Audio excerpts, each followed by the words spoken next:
अपने पसंदीदा शो के फुल एपिसोड देखने के लिए अभी डाउनलोड करें दंगल प्ले ऐप।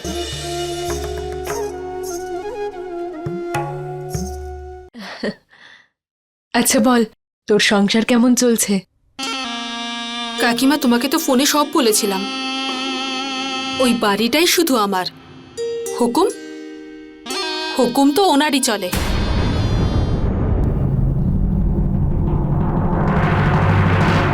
একটা ননদের বিয়ে হওয়ার পর ওর থেকে তো মুক্তি পেয়েছিস তুই, কিন্তু একে দেখে মনে হচ্ছে এ কোথাও যাওয়ার নয়। আচ্ছা শোন, এটা বল, ভবিষ্যৎ নিয়ে কি ভাবলি? বেশি দেরি করিস না। একবার যদি বাচ্চা বাড়িতে চলে আসে তখন শুধু তোরই রাজত্ব। কি করে প্ল্যানিং করব কাকিমা? সন্দীপ যা ইনকাম করে বোনেদের পিছনেই খরচ করে।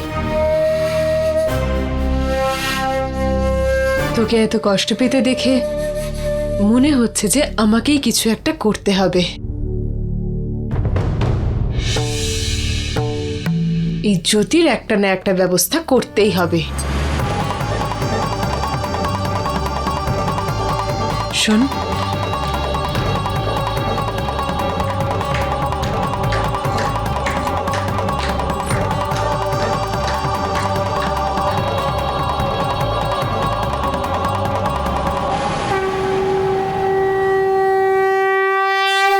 একটু কঠিন কাকিমা, কিন্তু আমি নিশ্চয়ই করব।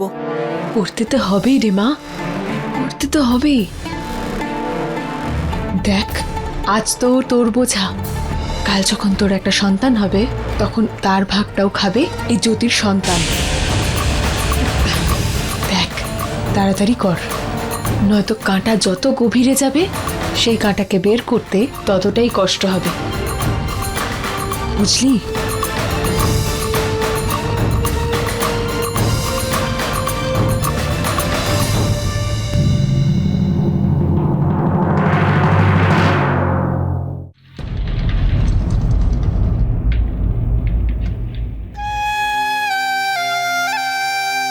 আপনি এখানে? আরে আসুন না, আসুন, ভেতরে আসুন।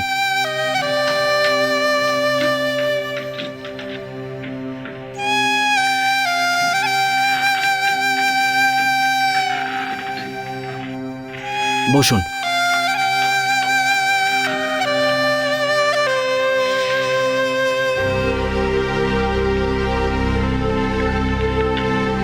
এখানে একাই থাকেন? হ্যাঁ, কেন? মানে বলতে চাইছি, আপনার ফ্যামিলি বা অন্য কেউ? হ্যাঁ, আসলে আমি ওনাদের ডিস্টার্ব করতে চাই না। যেটা হয়ে গেছে সেটা তো হয়েই গেছে। এমনি তো বন্ধু আছে তো, সব খেয়াল রাখার জন্য। হ্যাঁ, জ্যোতি তো আছে। জ্যোতির মতো বন্ধু থাকলে আর অন্য কারো তো প্রয়োজনই হয় না। খুব খেয়াল রাখে না আপনার? আসলে জানেন তো পঙ্কজবাবু, যদি ভালো বন্ধু থাকে, যদি ভালো চিন্তাভাবনা থাকে আর ভালো খাবার দাবার হয়, তাহলে মানুষের এর থেকে বেশি কিছু দরকার পড়ে না।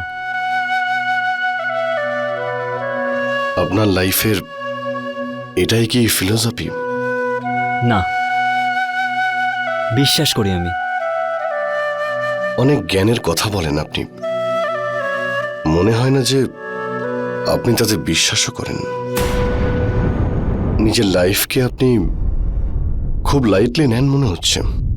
বলতে পারেন যে আমি জটিল জীবন পছন্দ করি না।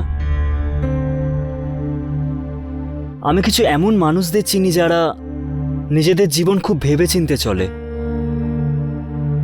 নিজের মনের কথা তো ওরা শোনেই না, অন্যের কথা শুনে নিজের জীবনের ডিসিশন নিয়ে নেয়।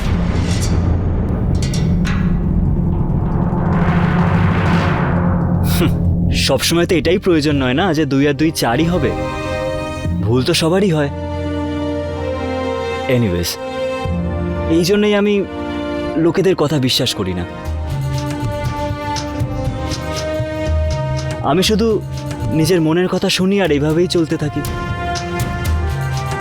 এই ভরসার সাথে যে সত্যের সাথে সবসময় ভগবান থাকে।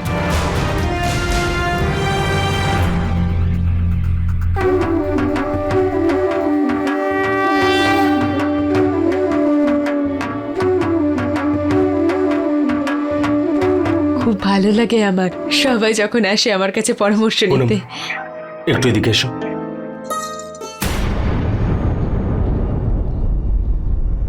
কি বলছিলে তুমি? কথা কিছু না তো। তুমি কি আমাকে সন্দেহ করছো? পুনম, মনে রেখো তুমি তোমার বাপের বাড়িতে রয়েছো। আমাদের বাড়ির সম্মান তোমার হাতেই রয়েছে। বাইরের লোকের সামনে যদি আমাদের বাড়ির ব্যাপারে কথা বলো ভালো হবে না কিন্তু। কি শুনেছো কি তুমি? হ্যাঁ, দেখো আমি তোমাকে বোঝানোর চেষ্টা করছি। বোঝাচ্ছ? তুমি আমাকে বোঝাচ্ছ না, ধমকাচ্ছ। তুমি কি মনে করো আমি তোমার দিদিকে নিয়ে আলোচনা করছি? দিদিকে নিয়ে এত চিন্তা তোমার? সন্দীপ, কাল তো আমাদেরও পরিবার হবে। তুমি কখনো নিজের পরিবার নিয়ে ভেবেছো? পরিবারের কথা পরিবারের লোকেদের সামনেই হয়, বাইরের লোকের সামনে নয়। আর আমি খুব ভালো করেই জানি যে তোমার মনে কি চলছে। দিদি আমাদের সাথে থাকে, এটাই না? কিন্তু কি করব? ওকে বাড়ি থেকে বের করে দেবো? পুনম দিদি আমাদের পরিবারেরই একজন। তোমার থেকে আগে দিদির সাথে আমাদের সম্পর্ক। আর কি না করেছে দিদি আমাদের জন্য। ব্যাস সন্দীপ, তোমার এই সব কথা শোনার আমার কোনো মুড নেই। আমিও এই কথাটাই বলছি। ব্যাস ব্যাস, অনেক হয়ে গেছে পুনম। তুমি এখানে মায়ের পুজোতে এসেছো পুনম, আর মায়ের পুজোতে এসে এরকম আজে বাজে কথা বলতে তোমার লজ্জা করে না?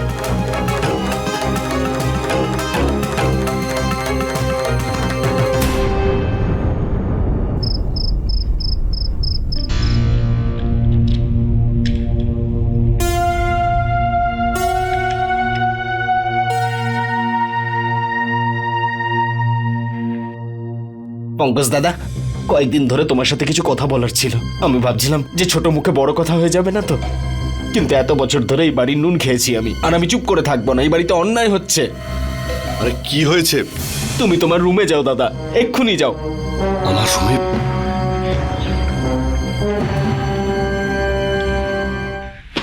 নীলম!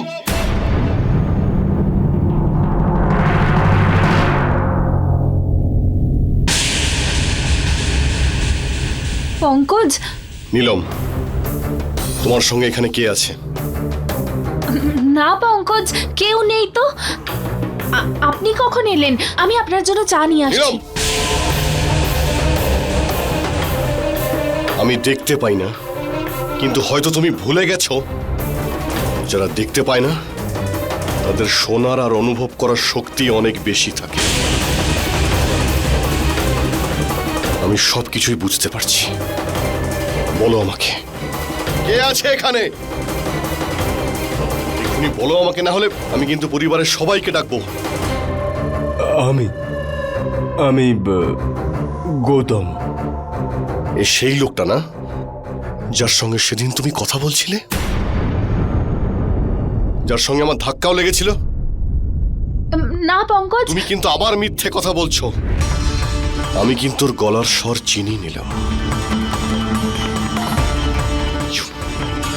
গেট আউট, এখান থেকে বেরিয়ে যাও।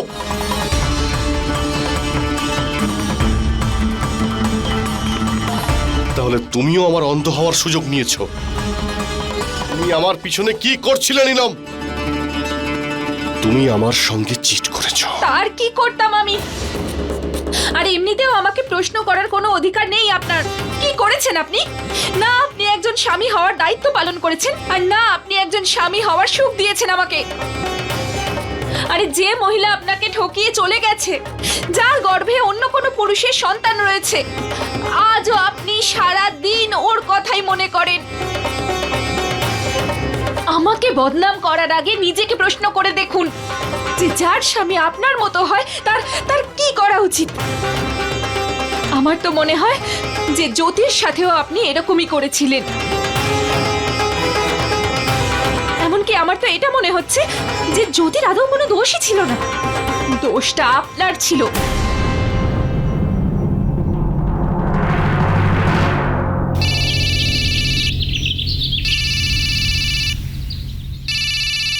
দিদি, হ্যাঁ কবির বাবু ফোন করেছেন। হ্যাঁ আসছি এখন। জ্যোতি, জিজ্ঞেস কর তো শরীর কেমন আছে। হ্যালো। শুনেছি একদম সুস্থ আর ফিট আছি আমি, ওনার মেয়ের এভাবে খেয়াল রাখার কারণে। আচ্ছা শোনো, একটা কথা বলছি যে আমি কিছু খাবার অর্ডার করছি, তোমার জন্য করব নাকি তুমি বাড়ি থেকে খেয়ে আসবে? আপনি আপনার জন্য জলখাবার অর্ডার করবেন না, আমার জন্য না। আমি বাড়ি থেকে ব্রেকফাস্ট নিয়ে আসছি আপনার। বাইরের খাবার আপনার শরীরের জন্য এখন ঠিক নয়। আচ্ছা শোনো, আমি যেটা বলছি যে খাবার তো গরম গরমই ভালো লাগে, তাই না? তাহলে তুমি এখানে এসে কিছু বানাতে পারবে? ঠিক আছে। মা, বাবা আসলে ব্রেকফাস্ট আমি ওখানে গিয়ে বানিয়ে নেব। এখান থেকে খাবারটা নিয়ে যেতে অনেকটাই ঠান্ডা হয়ে যাবে। হ্যাঁ বা, নিশ্চয়ই সেটাই ভালো হবে। হ্যাঁ রে মা, তুই যা, হয়তো না খেয়ে আছে। তুই এখানকার চিন্তা করিস না, আমরা সব সামলে নেব, তুই যা। আচ্ছা ঠিক আছে, তাহলে আসছি আমি। হ্যাঁ, বাই। বেচারি দিদি সবার ব্যাপারে এত চিন্তা করে, কিন্তু নিজের কথা তো দেখি একটুও ভাবে না। আরে আমাদের জ্যোতি ছোটবেলা থেকে এরকম, তাই না রে কমল? মনে আছে যখন ছোটবেলা মিষ্টি দেওয়া হতো ওকে, ও ভাই বোনদের মধ্যে ভাগ করে দিত, আর কি রকম খুশি হতো ভাই বোনদের খেতে দেখে। আরে ভগবান সবসময় কোনো না কোনো ভালো মানুষ পাঠায়। কিন্তু ভগবান দিদির সাথে একদম ভালো করেননি ঠাম্মা। এই বয়সে এত কিছু ঘটে গেছে দিদির জীবনে। কতদিন এইভাবে থাকবে? হ্যাঁ মানছি যে দিদি কাউকেই কিছু বলে না, কিন্তু দিদিও তো একটা মানুষ, দিদিরও কিছু স্বপ্ন আছে। মানে আমি বলছি যে নিজের সংসার, স্বামী। আমার তো মনে হয় দিদির আবার বিয়ে করা উচিত।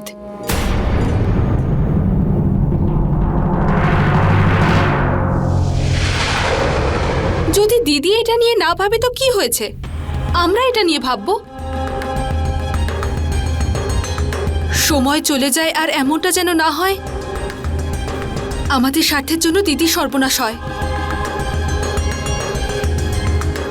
আর দিদির সামনে গোটা জীবনটা পড়ে আছে মা। ও তো ঠিক আছে, কিন্তু তুমি এমন কেন ভাবছো? ঠাম্মা, ওই কাল রাতে বাড়িতে পুজোর সময় যখন দিদিকে একা দাঁড়িয়ে থাকতে দেখলাম, তখন আমার এমনটা মনে হলো।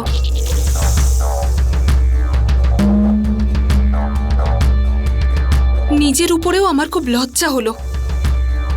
জানি না দিদিকে কত কিছু বলেছি, আর দিদি এক মুহূর্তে আমাকে ক্ষমা করে কাছে টেনে নেয়।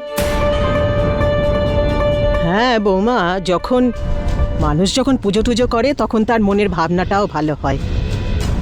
তোমার চিন্তাটা ঠিক আছে, কিন্তু তুমি যা বলছো সেটা সম্ভব নয়।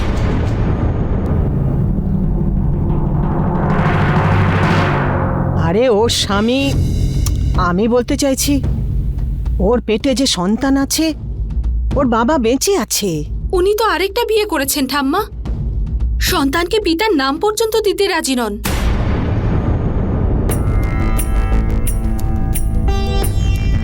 মা, আমি এটা জানি যে দিদির এইসব ব্যাপার নিয়ে কিচ্ছু যায় আসে না।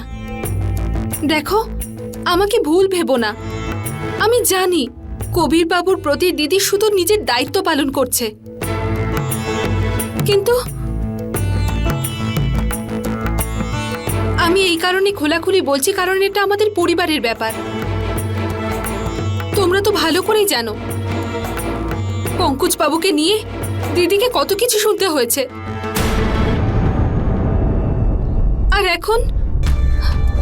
এখন যদি দিদিকে কবির বাবুর সাথে দেখে তো আরেক রকম মানে বার করবে। আর আমি চাই না যে দিদিকে কোনো রকম কথা শুনতে হোক। এইসব ভাবার পরেই আমার মনে হচ্ছে যে আমাদের সিরিয়াসলি দিদির দ্বিতীয় বিয়ের জন্য ভাবতে হবে। দিদির খুশির জন্য, দিদির বাচ্চার ভবিষ্যতের জন্য। আমাদের জ্যোতি দিদির জন্য একটা ভালো ছেলে খোঁজা উচিত।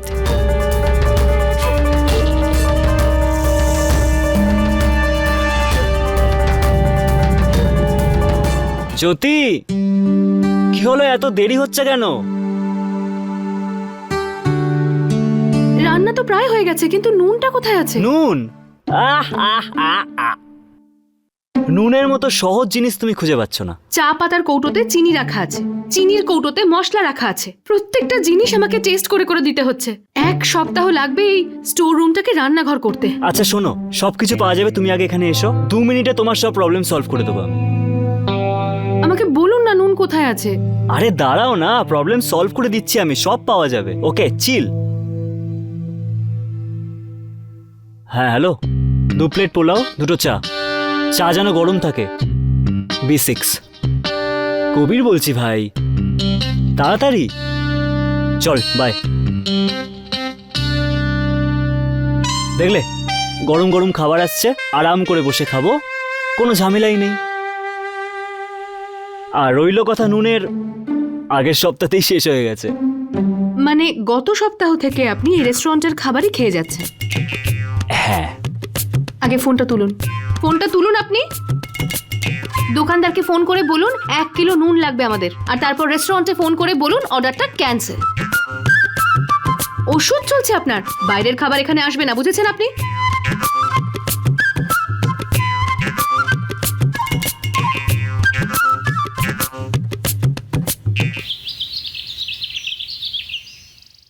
নীলম, নীলম,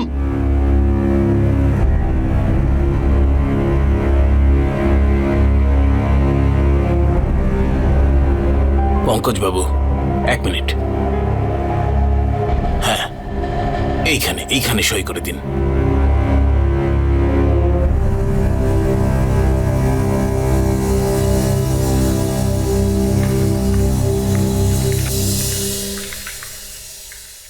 কি হয়েছে পঙ্কজ? এটা ডাইভোর্স পেপার। পঙ্কজ বাবু সাইন করে দিয়েছেন, এবার আপনিও এটাতে সাইন করে দিন।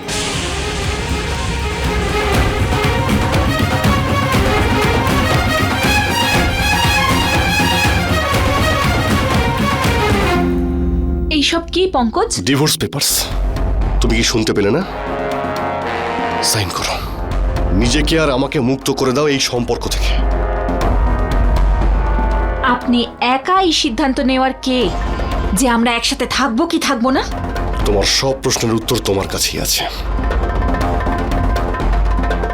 কথা বাড়িয়ে আর কোনো লাভ হবে না।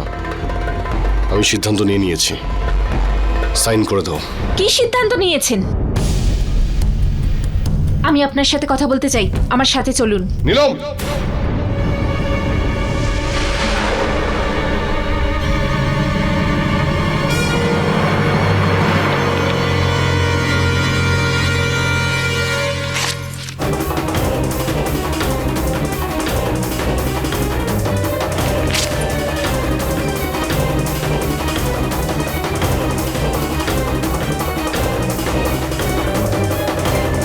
এটাই আমার সিদ্ধান্ত।